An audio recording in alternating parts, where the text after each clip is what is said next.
কুমিল্লা সদরে একই স্থানে বিএনপির মনোনয়নপ্রাপ্ত মনিরুল হক চৌধুরী ও মনোনয়ন বঞ্চিত হাজী আমিনুর রশিদ ইয়াসিনের সমাবেশ ঘিরে উত্তেজনা চলছে। ভিন্ন ভিন্ন স্থানে সমাবেশ করার নির্দেশ দিয়েছে প্রশাসন। সতর্ক অবস্থানে আছে আইন শৃঙ্খলা বাহিনী। বিস্তারিত জানাতে সহকর্মী এনামুল হক যুক্ত হচ্ছেন আমাদের সাথে। এনামুল, এই মুহূর্তে সমাবেশ স্থলের কি অবস্থা, সর্বশেষ কি খবর আছে আপনার কাছে? মূলত সমাবেশ স্থলে কিন্তু যে ফটকে কিন্তু পুলিশ অবস্থান নিচ্ছে এবং সেই জায়গায় এখন পর্যন্ত যেখানে হাজী আমিনুর রশিদ ইয়াসিন বা মনিরুল চৌধুরী কোনো নেতাকর্মীকে তারা প্রবেশ করতে দেয়নি।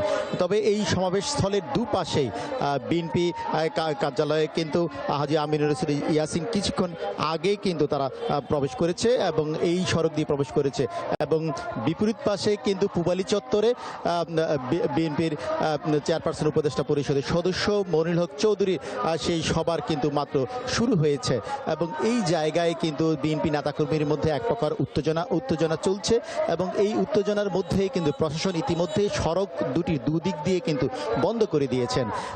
যে পূবালী চত্বরের সড়কের যে সামনের অংশ সেই জায়গা দিয়ে হাজী আমিনুর রশিদ ইয়াসিনের কোনো নেতাকর্মীকে আসতে দিচ্ছেন না, তারা বিপরীত দিক দিয়ে আসতে হচ্ছে এবং আবার কান্দিরপাড় মসজিদের সামনে দিয়ে যে সড়কটি রয়েছে সেই সড়কটির মধ্যে দিয়ে কিন্তু মনিরুল চৌধুরীর কোনো নেতাকর্মীতে কিন্তু তারা কিন্তু আসতে দিচ্ছেন না। ইতিমধ্যেই বিএনপির যে কার্যালয় সেখানে হাজী আমিনুর রশিদ ইয়াসিনের দোয়া, বেগম খালেদা জিয়া এবং বিএনপির ভারপ্রাপ্ত চেয়ারপারসন তারেক রহমানের জন্য সুস্থ কামনা করে যে দোয়া কার্যক্রম সেটা শুরু হয়েছে এবং বিপরীত দিকে মনিরুল চৌধুরীর যে নির্বাচনী সমাবেশ, প্রথম নির্বাচনী সমাবেশ সেটি কিন্তু ইতিমধ্যে কিন্তু শুরু হয়েছে সেই জায়গায়। কিন্তু এই দুই নেতার কার্যক্রম নিয়ে সাধারণ নেতাকর্মীদের মধ্যে একটি টান উত্তেজনা বিরাজ করছে এবং সেটি নিয়ে কিন্তু স্থানীয় যে সিটি কর্পোরেশন এবং নগরবাসীর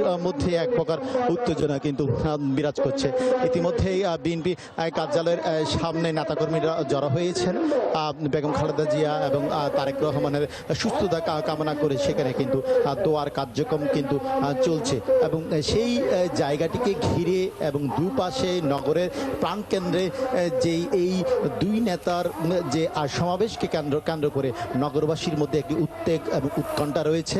প্রশাসন কিন্তু উভয় পাশে কিন্তু নিরাপত্তার বলয় সৃষ্টি করেছে এবং এই ধন্যবাদ এনামুল। নিশ্চয়ই আমরা ফিরবো পরবর্তীতে আবারও।